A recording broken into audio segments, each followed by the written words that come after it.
ముందుగా మాత్రం మీ అందరు నా అవతారం చూసైతే మాత్రం భయపడొద్దు అనమాట. ఫస్ట్ టైం నైట్ డ్రెస్ వేసాను, అసలు ఎలా ఉండిద్ది ఏంటి అని చెప్పేసి ఎప్పుడు వేయను కూడా వేయలేదనమాట. ఒకటే శాంపుల్గా తీసుకున్నాను, బాగుంటే తీసుకుందాము లేదంటే లేదని చెప్పి పర్లేదు బాగుంది అన్నారనమాట మా వాళ్ళకి. మనం ఆగుతావా, మనకైతే రెక్కలు వచ్చేసినాయి అనమాట. అబ్బా సూపర్ ఉంది కదా, ఈసారి అయితే కొనుక్కోవాలని. ఇక ఇది మా తమ్ముడు వాళ్ళ ఇంట్లో వీడియోనే అనమాట. మా మరదలైతే గుడికి వెళ్ళింది, ప్రదక్షిణలు ఉన్నాయని చెప్పేసి ఇంకా మా బొడ్డోడిని అయితే ఇంట్లోనే వదిలిపెట్టి వెళ్ళింది అనమాట. ఇక వచ్చేసరికి వంట చేద్దామని చెప్పేసి అయితే నేనైతే టమాటా పప్పు వేసాను.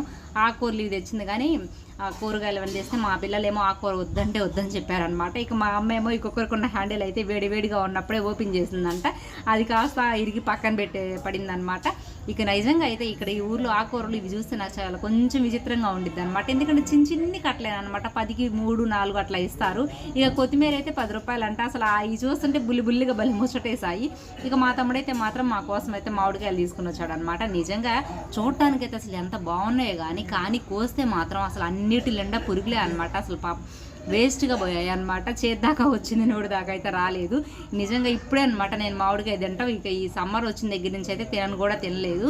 పత్యం అది ఇది అని చెప్పేసారు, కాళ్ళు నొప్పులు వస్తాయి అని చెప్పారని అసలు పట్టుకోలేదు అనమాట. ఇక సాయంత్రం అయ్యేసరికి ఇక మా పిల్లలేమో మా నాన్న బయటికి వెళ్ళేది ఒకటి తీసుకురా అంటే ఇక మా నాన్నేమో ఇక పిల్లలకైతే మాత్రం స్నాక్స్ తీసుకొచ్చాడు అనమాట. ఇక మా పిల్లలు ఇద్దరు నిద్రపోయి లేచేసరికి మా బొడ్డోడు కూడా నిద్రపోయి లేచాడు అనమాట. ఇక మా వాడి మీద ఎక్కేసేసి కొంతసేపు ఆడుకున్నాడు అనమాట. ఇక మా అమ్మాయి దగ్గరికి వెళ్ళాడు అనమాట. దాన్ని అయితే ఉతికి ఆరేస్తాడు. వీడియో లైక్ చేసి సబ్స్క్రైబ్ చేయండి.